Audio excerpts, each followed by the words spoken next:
국민의힘 박덕흠 의원이 국회 국토위에 속해 있으면서 거액의 공사를 편법 수주했다는 의혹에 대해서 직접 해명에 나섰습니다. 이해 충돌은 없었다면서 결백을 주장하는 박 의원을 향해서 민주당은 의원직 사퇴를 요구하고 있습니다. 나이트 포커스 오늘 최진봉 성공회대 교수 또 이종근 시사평론가와 함께 이 문제 다뤄보도록 하겠습니다. 안녕하십니까? 안녕하세요. 예. 자, 이 피감기관에서 그러니까 2천억 원대 공사가 계속 이 박 의원 관련 회사로 계속 들어갔다라는 주장인데 이게 3천억이라는 얘기까지 나오고 있습니다. 그렇습니다. 이제 고발한 시민사회단체의 발표에 따르면 3천억 원이 넘는다고 지금 얘기를 하고 있어요. 예. 아마 이제 본인이 주식을 소유하고 있는 3개 정도, 또 본인의 가족이 주식을 소유하고 있는 3개 정도의 건설사를 통해서 지방자치단체, 국토부, 그다음에 서울시를 포함한 이런 단체들로부터 수주를 했는데 그게 특혜가 있다라고 지금 주장을 하고 있는 겁니다. 아직까지 뭐 그 사실관계는 수사를 통해서 밝혀지겠지만 고발이 된 상태고요.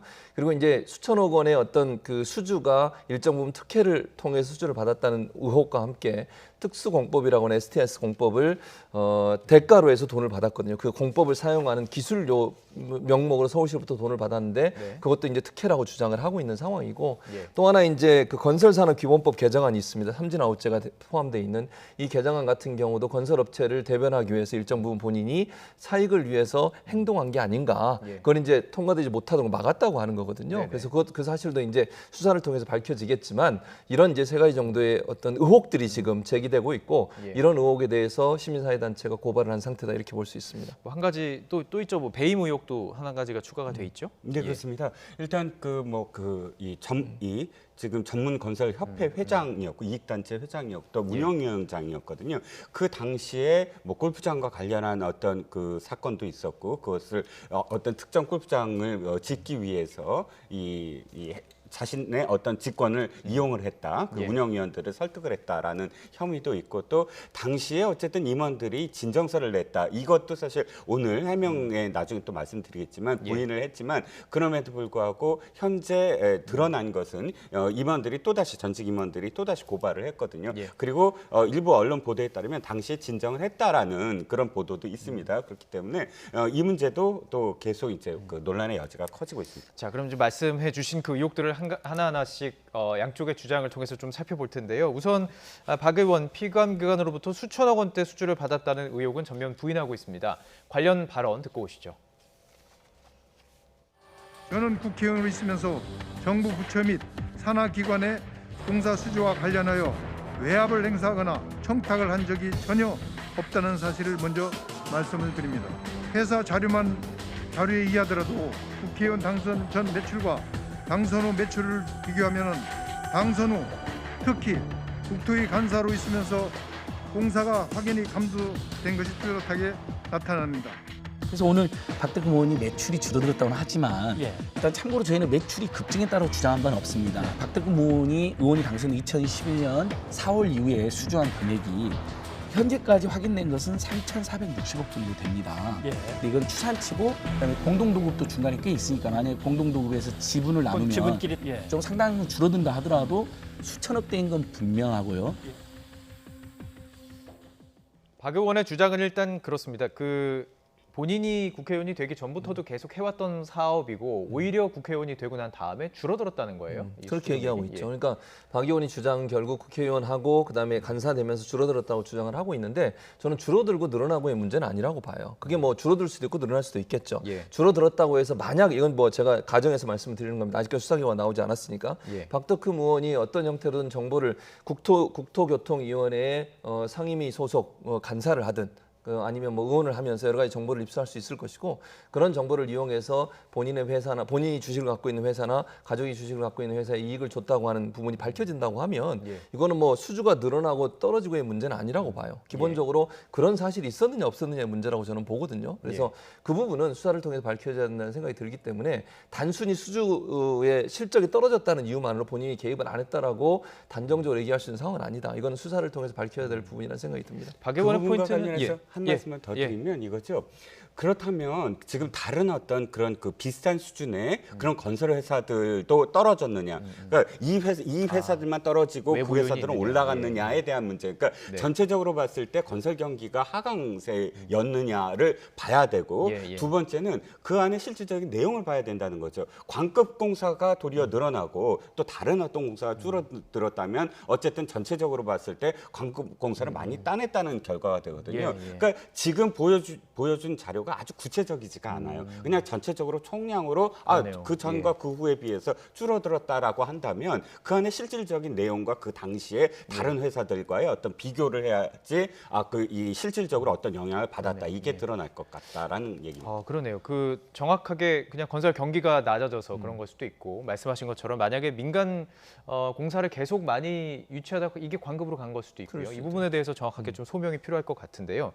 지금 박덕흠 의원의 주장에 따르면 이 입찰 자체도 공기업에서 이제 이런 하는 것들은 대부분이 이제 조달청을 통해서 공공 입찰을 통해서 이루어집니다. 그러니까 문제가 없다. 이 얘기를 주장을 하는 거예요. 그렇게 주장을 하고 있어요. 그러니까 예. 뭐 공개 입찰을 하니까 문제가 없다. 겉으로 볼 때 문제가 없죠. 또 그렇게 문제가 없었을 수도 있죠. 예. 제가 아까도 말씀드렸지만 아직은 뭐 어느 것도 단정적으로 얘기할 수 있는 상황은 아니니까 의혹을 제기하는 측에서는 이렇게 얘기할 수 있는 거죠. 그런데 이게 공개 입찰을 하더라도 만약에 이제 그 피감 기관에서 예. 어느 분에게 이걸 좀 밀어주려는 의도를 갖고 한다고 하면 충분히 심사위원들이나 아니면 이런 분들과의 논의가 있을 수도 있고 또는 뭐 그런 부분에 있어서 어느 정도 이제 영향력을 행사할 가능성이 있다는 점 이런 점들은 이제 간과될 수 없는 부분이고요. 두 번째 문제는 아까도 말씀드렸습니다만 국토교통위원회 상임위원회 의원으로 활동하거나 간사로 활동하게 되면 다양한 정보를 얻게 됩니다. 뭐 광급공사에 관련은 더더욱 그렇죠. 앞으로 발전 가능성이나 건설에 관련된 정보들을 얻게 될 텐데 그런 정보를 입수해서 만약에 본인이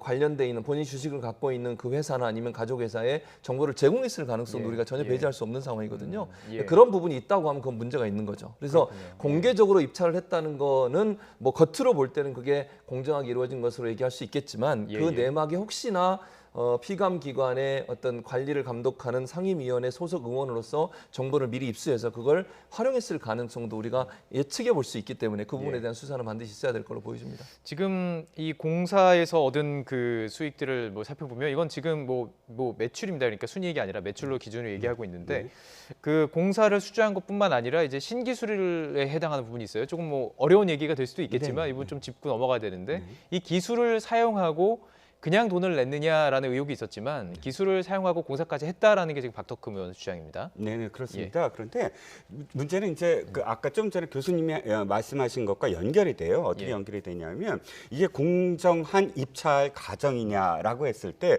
바로 지금 신기술이 들어가 버리면 공정한 것이 약간 또 이제 의혹이 또 들어갑니다. 왜냐하면 공개 경쟁이라는 것은 어떠한 업체도 다 들어올 수 있어야 되는데 예. 신기술을 이용했다. 갖고 신기술을 있다더라고요. 이용한 예. 이번에 공법을 이렇게 해야 한다라고 이 발주처에서 발주 예. 공무원 쪽에서 주장을 아까 그 결정을 해버리면 예. 이 신기술을 꼭 갖고 있는 업체만 여기에 입찰을 할 수가 있거든요. 그걸 그렇죠. 제한 경쟁 입찰이 예. 돼버리니까 그렇다면 이 신기술을 만약에 갖고 있는 업체들을 선정하는 것, 그러니까 그 신기술을 채택하는 것을 발주 공무원 측에서 예를 들어서 이게 피감 기관일 때 이 국토위 간사였던 박덕흠 의원의 관련 회사가 이 신기술을 갖고 있기 때문에 예. 그 영향력으로 신기술을 채택한다. 회사를 채택하는 것이 아니라 신기술만 채택하더라도 예. 관련돼서는 알 수가 그 있겠군요. 업체가 예. 이제 이 공사를 딸 수 있는 완전히 제한된 비공개 그러니까 어떤 의미에서는 제한된 그런 그 입찰 과정이라고 할 수가 예. 있겠고요. 또 한 가지는 처음에 이제 서울시로부터 뭐 그 여러 가지 어떤 의혹 중에 33억 원의 사용료 얘기가 나오는데 바로 이 대목입니다. 공사를 진짜 안 해도 사실은 사용료만 원화종합건설인가요? 이 회사에서 예. 그러니까 그 박덕흠 의원의 장남이 지금 운영하고 있는 이 회사로 어떤 특정한 어떤 공사를 하지 않았어도 이 공법으로 예. 인한 사용료만 받아서 한 33억이 된 거예요. 예. 근데 이제 언론 보도에 의하면 이 기술이 과연 그냥 완전 진짜 특허냐라는 것도 건설업계 내부에서는 이견이 있다. 그러니까 STS라고는 하지만 이것이 그러니까 뭐 비개찰이라고 해서 그러니까 그 터널을 뚫을 때 강관을 집어넣고 안정성을 유지하는 건데 예, 예. 다만 그 공법은 굉장히 일반적이지만 그 특허는 이 지금 부분에서는 이 강관과 강관을 연결하는 걸 뭘로 하느냐 이런 정도의 어떤 특허에 불과했다. 예. 그러니까 정말 인정받을 만한 특허냐 이것도 사실은 의문이 있다라는 업계의 얘기입니다. 예. 거기에 대해서 이제 시민사회단체는 뭐라고 반론을 네. 제기하냐면 네네. 지금 말씀하신 기법 자체, 기술 자체는 그렇게 일반화될 수 있는 부분일 수 있지만 예. 문제는 이제 2015년 10월 6일 날 서울시 국정감사에서 이 박덕흠 의원이 그렇게 이제 지적을 했다는 겁니다. 예컨대 그 국정감 건설 신기술을 활용할 것을 지적을 했고 그 지적 때문에 조례를 만들어서 예. 신기술을 적용할 때는 공개 경쟁 입찰을 하지 않고 예. 공무원들이 자체적으로 알아서 정하도록 돼 있는 그런 조례가 통과가 됐다는 거예요. 예, 예. 그래서 그 과정에서 피감 기관인 공무원들이 어쨌든 피감 기관으로서 지적하는 어떤 의원에게 일정 부분 지적을 피하기 위해서 그렇게 행동했을 가능성도 있다라고 지금 의혹을 제기하고 있는 겁니다. 아, 그렇군요. 자, 지금 좀 어려운 이야기는 합니다. 뭐 계약 이런 얘기가 나오니까. 근데 이제 공적인 그 영역에서는 이제 공개 입찰을 하게 되어 있고 그런데 수의 계약이라는 게 따로 있더라고요. 그 부분에 있어서는 딱 정해진 법칙이 있습니다. 어떤 때만 이렇게 할 수 있다라는 것도 정해져 있는데 그런 부분에 있어서 이제 뭐 고발이 이루어졌기 때문에 철저한 조사가 이루어져야 되는 것으로 보이고요.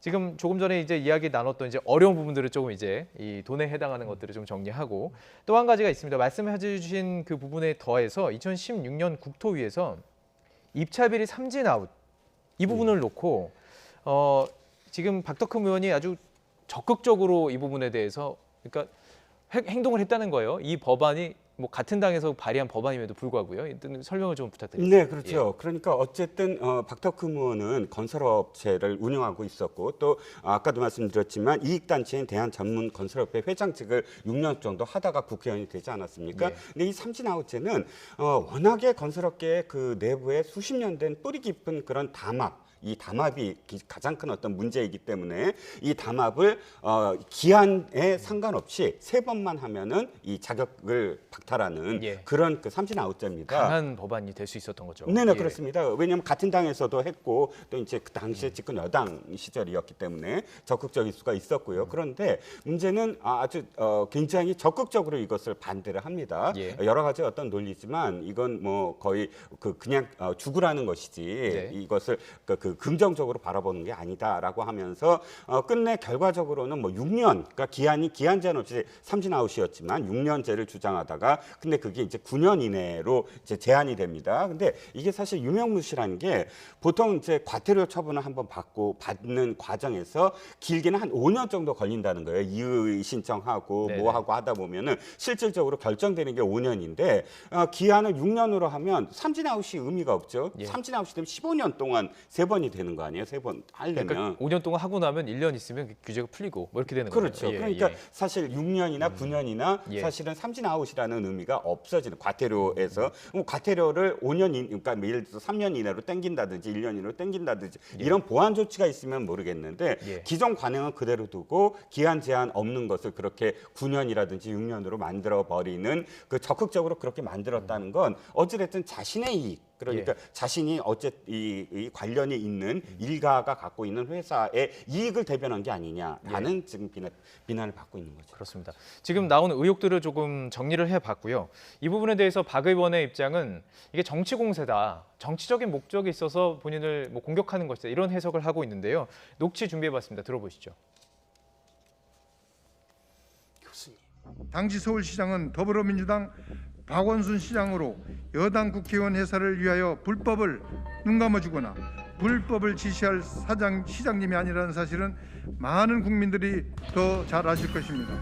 주장하는 부분이 사실이라면 서울시에서 비서실장과 정무부시장으로 있었던 천준호 의원과 진성준 의원도 책임에서 자유로울 수가 없을 것입니다. 서울시장이 그 입찰 업무까지는 않잖아요. 설계 용역을 하고 공개 입찰을 하는데 윗선 공무원들이 하거든요. 근데 윗선 공무원들이 박덕흠 의원 가족이 가지고 있는 STS 공법으로 공사를 하자고 자신들이 결정한 문서도 제가 제출했습니다. 당연히 공무원들 입장에서는 국정감사에서 혼나느니 도와주자 이런 관계도 있을 수 있다는 것이죠. 그리고 박근혜 정권 때 주로 이분이 그 국토교통위도 활동 많이 했습니다. 네. 박 의원의 주장과 그리고 이제 고소를 한 민생경제연구소 안진걸 소장의 이야기를 저희가 붙여서 들어봤는데요. 그러니까 지금 박 의원 측은 이게 정치적인 목적이 있다는 거예요. 본인을 공격하는 것이. 그렇게 주장을 하고 있죠. 그래서 예. 뭐 그 주장이 맞는지 아니면 고발인의 주장이 맞는지는 수사를 통해서 밝혀져야 되는 거라고 저는 봅니다. 지금은 뭐 우리가 양쪽 의견이 있기 때문에 단정적으로 얘기할 수 있는 상황은 아니지만 그러나 이제 그 박덕흠 의원의 주장은 이거예요. 그 당시에 이제 서울시장이 박원순 전 시장이었고 네. 그 밑에서 일하신 분들이 지금 현재 현역 의원들이신데 그분들이 있는 상태에서 이게 가능했을 거냐 하는 부분에 대한 주장을 하고 계시는 건데 이제 고발인은 그렇게 주장을 하죠. 이게 윗선에서 통제하는 게 아니라 담당 공무원들이 이 부분에 대해서 피감기관으로서 본인들의 어떤 그 국정감사를 잘 끝내기 위해서 피감기관에 와서 발언하거나 아니면 지적하는 의원의 의사를 적절히 반영할 가능성은 충분히 있기 때문에 이게 시장이 몰랐다거나 아니면 부시장이나 아니면 담당관들 높은 지위에 있는 분들이 몰랐다고 해서 이게 없었을 것이다. 예. 그렇게 단정적으로 얘기할 수 있는 상황은 아니라고 주장을 하고 있는 겁니다. 또 네. 고발인 아까 얘기했듯이 그 서류도 갖고 있다 그러잖아요. 예. 실제 이제 이걸 공개 입찰이 아니라 뭐 수의계약처럼 막 예. 예컨대 뭐 특수공법, STS 공법 같은 경우에 꼭 이걸 사용하라고 하는 어떤 그 계약 자체가 체결되는 과정에 있어서 예. 서류도 남아 있다고 주장을 하고 있기 때문에 이 부분에서 이제 검찰이 수사를 해서 예. 정말 그게 맞는 건지 아니면 박 의원의 주장처럼 이게 공개 입찰을 했기 때문에 전혀 문제가 없는 것인지는 밝혀져야 될 걸로 보여집니다. 예, 그 서울시를 지금 이야기하고 있지만 지금 나오는 뭐 보도에 따르면 서울시뿐만 아니라 전국의 지자체들이 지금 이 공법 또 이 업체와 지금 수의계약이 아니라 그 계약을 맺었다는 거 아니겠습니까? 예. 네, 그렇습니다.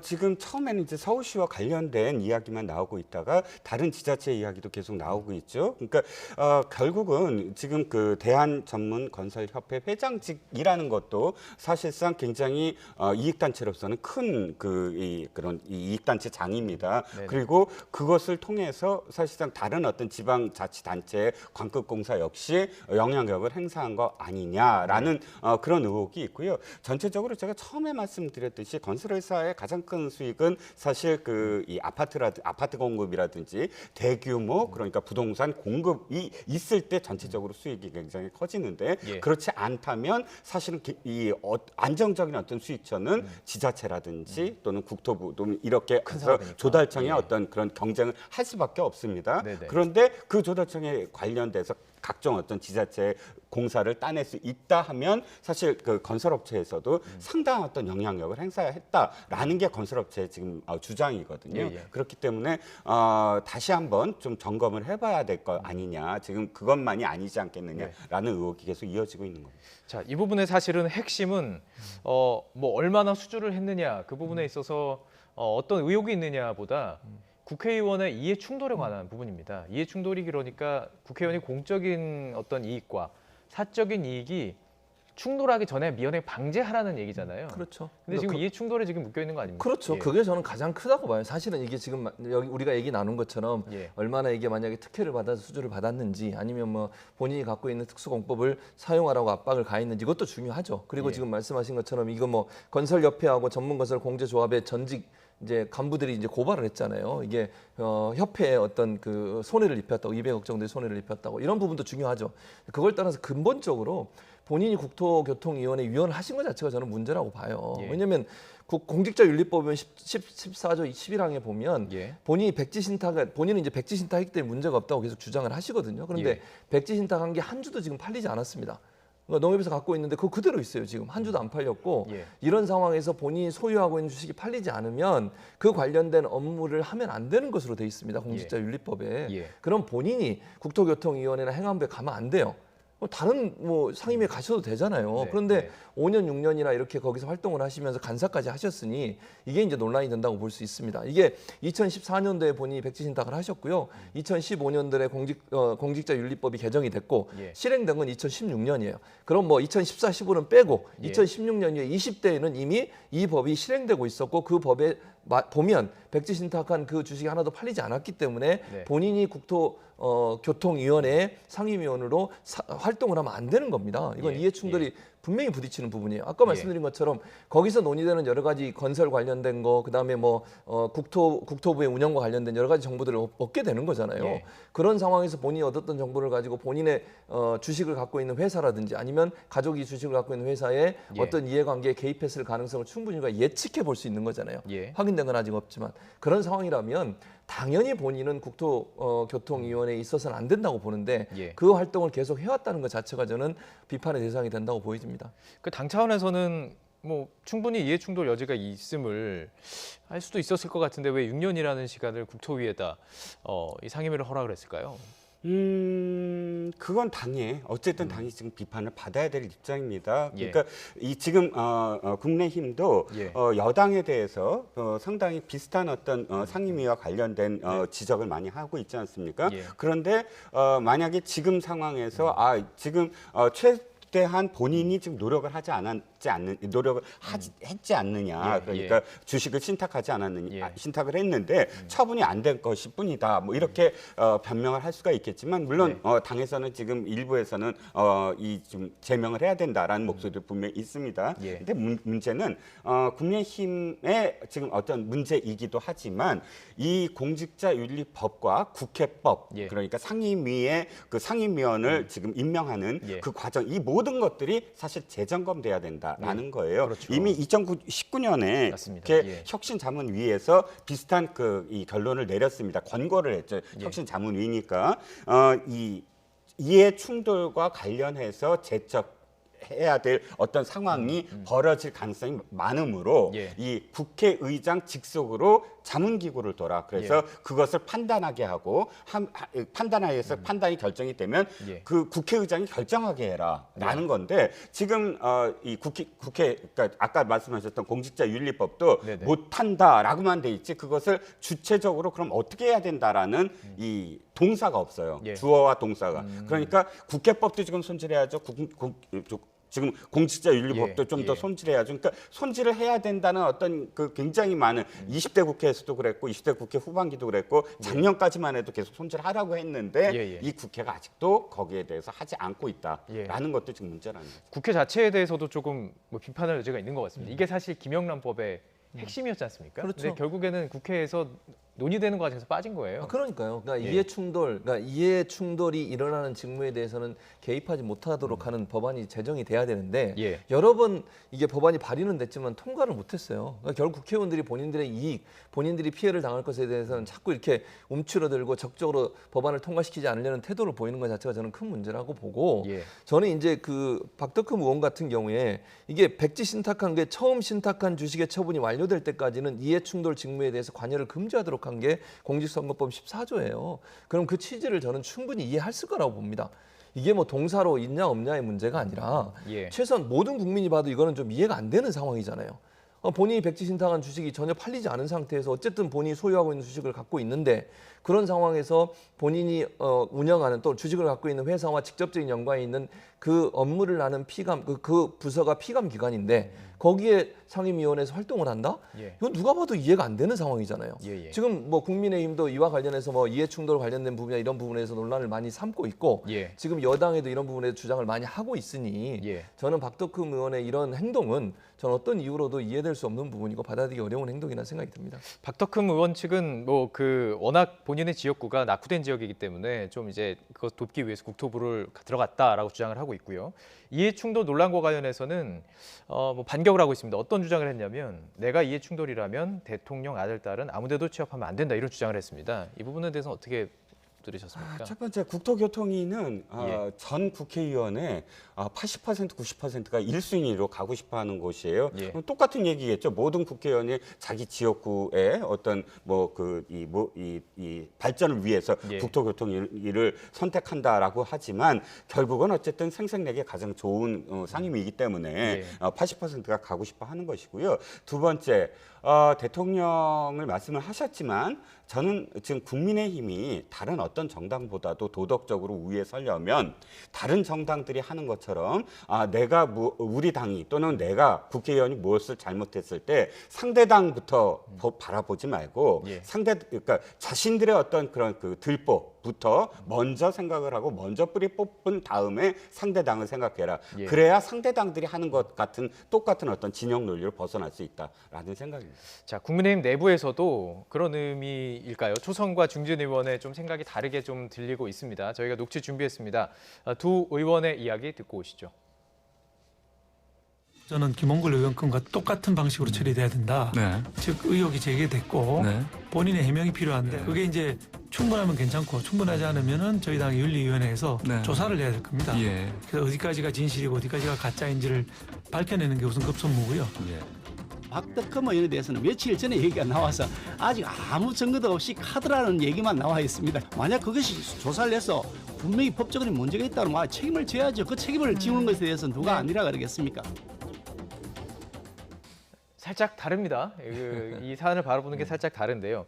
민주당이 뭐 하필이면 이 직전에 김홍걸 의원을 제명했어요. 네, 그렇죠. 그런 것 때문에 좀 국민의힘 초선의 입장에서는 이것들을 의식하는 것으로 보이는데요. 당연히 그렇죠. 왜냐하면 뭐 민주당 같은 경우에 김홍걸 의원 같은 경우는 이제 본인이 어떤 재산 신고 과정에서 누락된 부분 이런 부분 때문에 논란을 삼고 있는 거잖아요. 그래서 예. 그걸 제명을 시켰습니다. 이게 왜 그렇게 했겠습니까? 국민적 여론이라고 생각이 들어요. 저는 예. 저렇게 집을 갖고 있는데 없는 것처럼 얘기하거나 아니면 몰랐다고 얘기해서 과연 넘어갈 수 있느냐 문제예요. 사실은 이해충돌보다도 뭐 두 개의 형량을 가진다고 하면 이해충돌이 훨씬 더 무거운 어떤 책임감이 더 따르는 부분입니다. 그럼에도 불구하고 민주당이 저런 태도를 취한 것은 저는 국민적 눈높이나 국회의원을 바라보는 국민들이 갖고 있는 어떤 시선이라고 봐요. 예. 그리고 현재 정당들에 대해서 국민이 어떤 눈초리로 바라보고 있느냐 하는 부분이라는 생각이 들거든요. 네. 거기에 부응하지 못하면 저는 절대로 국민의 동의라든지 지지를 얻을 수 없다고 생각합니다. 이번 사안도 마찬가지라고 저는 생각해요. 박덕흠 의원 사안도 만약에 지금 김기현 의원이 말씀하신 것처럼 이게 법적 처벌이 다 끝날 때까지 기다리면 뭐 그럴 수도 있겠죠. 그랬을 때 여론은 어떻게 움직일 거냐 하는 부분을 고민하셔야 한다고 저는 봅니다. 예. 법적 처벌이 다 끝날 때까지 뭐 기다리는 거 그럴 수 있다고 보지만 예. 그렇게 만약 했을 경우에 국민의힘에 대해서 국민들의 지지라든지 아니면 국민들의 비판이 어떻게 될 거냐 하는 부분은 예. 깊이 고민하지 않으면요. 차후에 있어질 여러 가지 여론의 어떤 악영향 이런 부분들은 더 안 좋게 나올 가능성은 충분히 있다고 봅니다. 그래서 지금 상황에서는 민주당이 이렇게 행동한 것도 결국은 국민적 눈높이에 맞지 않는 행동이라고 판단됐을 때는 그게 법적 처벌과 관계없이 판단할 수 있는 어떤 기준을 가져야 되는 것이기 때문에 저는 국민의힘이 현명한 판단을 하셔야 된다. 그렇지 않았을 경우에는 국민의힘의 어떤 가해지는 여론의 비판이 더 커질 가능성은 충분히 있는 상황이라고 생각이 듭니다. 예. 자, 여당에서는 이 사안을 역대 최악의 이해충돌 사건이다 이렇게 맹공을 쏟아붓고 있습니다. 노웅래 최고위원 목소리 들어보시죠. 역대 최악의 이해충돌 사건이 발생하였는데도 국민의힘은 담당 상임위를 국토위에서 다른 상임위로 바꾸는 게 전부입니다. 전화로 휴가 승인 내준 게 특혜라며 장관직도 내놓으라는 사람들이 3천억이라는 셀 수도 없는 금액을 수주한 의원에게는 아무런 조치 하나 없습니다. 박 의원에 대해서 제명을 결단하라고 압박하고 있습니다. 제명까지 갈 사안이라고 보시는지요? 글쎄요, 저는 현재 단계에서는 지금 자꾸 김홍걸 의원하고 지금 비교를 하는데 네. 제가 김홍걸 의원도 저는 민주당에서 잘못 처리했다고 저는 주장을 하거든요. 왜 잘못 처리했냐면 어떤 절차도 정당에서 민주적인 절차여야 된다고 봅니다. 만약 저는 뭐 김홍걸 의원을 두둔하는 것이 아니라 예. 예를 들어서 제명까지 가려면 제명이 중요한 것이 아니라 어떤 상황이냐를 정확하게 당에서 밝혀야 돼요. 즉 이 사람은 그러니까 이 국회의원은 제명까지의 필연적인 어떤 이유가 있다라고 당이 인정을 하고 네. 마지막으로 한 가지 절차가 더 필요하죠. 소명. 그러니까 소명을 듣고 그다음에 소명을 들었어도 해명이 안 됐다라고 결정을 내려야 되는데 지금 김홍걸 의원은 어떻게 했냐면은 윤리 감찰을 하려고 했는데 윤리 감찰에 적극적으로 응하지 아니할 것 같음으로 제명하겠다 이렇게 됐거든요. 예. 즉 이건 정치적인 정무적인 빨리 꼬리를 자르자 이렇게밖에 표현이 안 되는 거예요. 예. 저는 절차가 있었어야 된다. 그래야 예. 국민들이 이 당이 한 의원에 대해서 무엇이 잘못됐는지를 정확하게 파악하고 있구나라는 어떤 절차가 저는 분명히 그걸 인식하고 있기 때문에 제명이라는 결과를 냈다라고 예. 저는 인정을 해야 되는 거거든요. 예, 예. 즉 저는 정무적이거나 정치적으로 자르려고 하지 마라. 이 정확하게 당에서 국민의힘은 그러지 말고 정확하게 박덕흠 의원이 뭘 잘못했는지를 철저히 조사를 해라. 그래서 하고. 제명이 아니라 사실은 윤리위에 제소까지도 해야 될 거면 제소를 해라. 단지 이 당이 김홍걸 의원을 그렇게 제명 처리했다고 해서 제명으로 그냥 끝내버리면 예. 이 당과 똑같은 어떤 상황 아니겠느냐. 예. 그러니까 어떠한 정당이든지 소속 의원이 잘못됐을 때는 정치적 정무적 고려를 하는 것이 아니라 국민들한테 정말 납득할 수 있는 네. 그런 조사와 감찰을 해야 된다라는 생각입니다. 두 가지 점에서 이제 제가 말씀을 드리면 첫째 꼬리 자르기라는 표현은 저는 적절하지 않다고 봐요. 이건 꼬리 자르기가 아니라 문제가 있는 부분을 바로 잡는 거라고 저는 봅니다. 그다음에 이제 말씀하신 것처럼 그런 절차가 필요한 부분도 있다고 봐요. 그런데 그거는 이제 논란이 되는 사안에 대해서 예. 양쪽 의견이 충돌될 때 이럴 때는 그렇게 한다고 저는 봅니다. 근데 정무적 판단도 정당은 필요하다고 저는 봅니다. 왜냐하면 그런 부분이 국민의 눈높이와 맞지 않으면 정당이 국민의 지지를 받을 수가 없어요. 뭐 그건 국민의힘의 선택이라고 저는 봐요. 뭐 예. 지금 말씀하신 것처럼 그렇게 할 수도 있다고 봅니다. 뭐 그렇게 하셔도 문제는 없어요. 그러나 그것이 과연 현재 국민들이 보고 있는 어떤 국회의원이나 정당에 대한 기준과 가치에 맞는 건지 하는 부분은 깊이 예. 고민하셔야 된다. 예. 그것이 결국은 본인의 정당들에 대한 지지율에 영향을 미칠 수 있는 부분이고 예. 또 국회의원이라고 하는 직책이 물론 법적인 절차가 있으니까 다 그걸 지켜서 해야 된다고 하지만 그렇게 했을 경우에 국민들이 느끼는 어떤 박탈감이랄까요? 허탈감 예. 이런 예. 부분도 커질 수 있다는 부분도 고려해야 된다. 예. 이렇게 생각합니다. 절차적 정당성 그리고 국민의 어떤 정서 이것까지 이제 말씀을 해주신 것 같습니다.